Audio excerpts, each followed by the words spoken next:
everyone, and welcome back to my channel. In today's video, I'm going to be sharing with you all some tips and tricks for how to decorate your mantle for the fall that's simple, elegant, and budget friendly.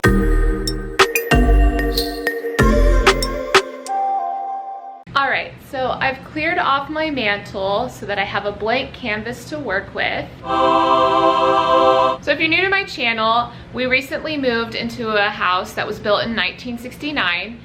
The fireplace is completely original. It's never been painted. The mantle is what the house was built with. The inside of the fireplace hasn't even been cleaned up yet. We've only been here for a month, but I'm anxious to get the fireplace decorated for fall so that it can start feeling cozy and homey and warm. Before I get started though, I want to give you all some tips and tricks on how to get ready to decorate your mantle for fall. So step one is to clear your fireplace mantle. You want to have everything completely off. You want to wipe it down so that you've got a fresh, blank, clean space to work with. Step two, you're going to want to find some inspiration for your mantle.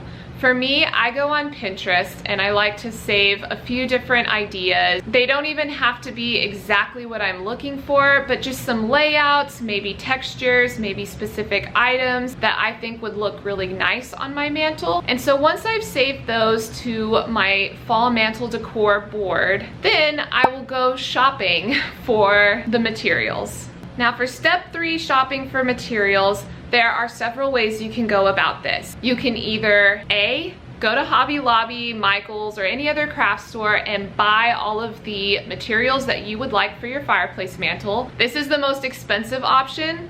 It will be the easiest option though, because you're guaranteed to find anything you're looking for in those stores. Alternatively, you can do option number two, which is thrifting. I personally like to go to Goodwill or my local thrift store and just kind of scope it out and see what types of materials I could maybe get for cheap there. For my decor video today, I was able to find 2 vases actually for very affordable prices. Or option 3, you can reuse stuff from around your house.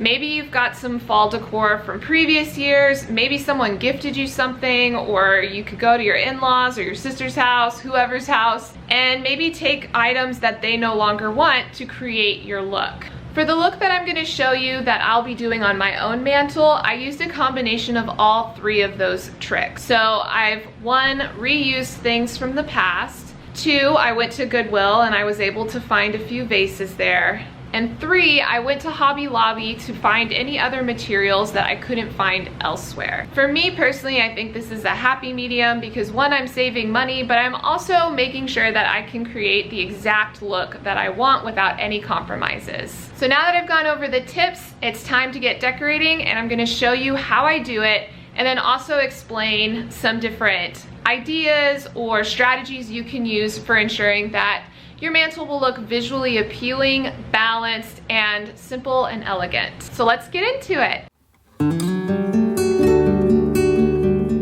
So as I mentioned, you want to start with a blank canvas. Then the first step in putting your design together is to create a focal point. This is usually the center of the mantle. I'm going with a circular mirror that I got at Hobby Lobby. I like using mirrors because they can be kept year-round and easily adapt to whatever season you're decorating for. Step 2 of putting your design together will be to create balance.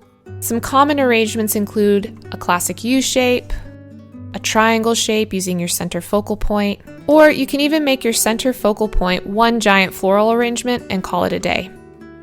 Personally, I like creating a sloping visual. To do this, I start on the left and I work my way to the right.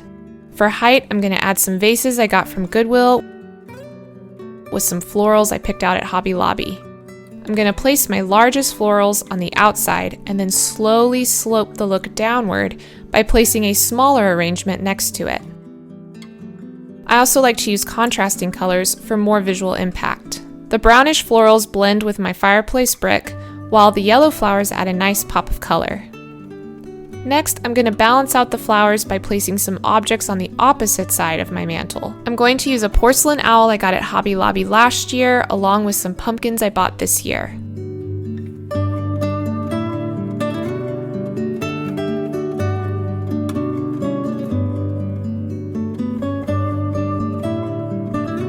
And that's all I'm gonna do for the top of my mantle. I'm a less is more aesthetic, but if you like a lot of decor, feel free to add in scattered leaves or tiny pumpkins. You could layer in old books or candles, or maybe even a glass jar of pine cones. Whatever brings you joy. I use command strips for everything. If you saw my family command center organization video, you'll know exactly what I'm talking about. These hold up to 3 pounds and make removal at the end of the season easy too. This particular garland is one that I had left over from last year. I got it at Hobby Lobby, but you could easily make your own with some string and burlap cut into the shape of leaves.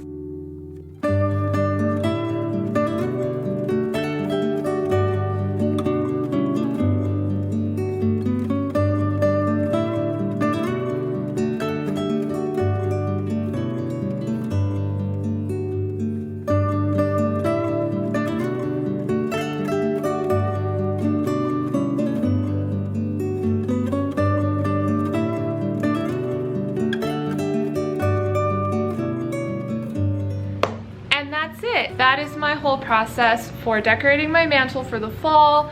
I will do a similar process for Christmas and then probably spring and then off season. You get the gist of it. I hope that you enjoyed today's video. If you did, please give it a thumbs up. And if you're new here, I would love for you to subscribe and be a part of my community here. Also, be sure to leave me a comment down below letting me know what you liked about this or if there's anything you would do differently. I want this channel to be a space for us to share ideas and build each other up and all of that good stuff. I hope you all are having a wonderful week so far, and I will see you in my next video.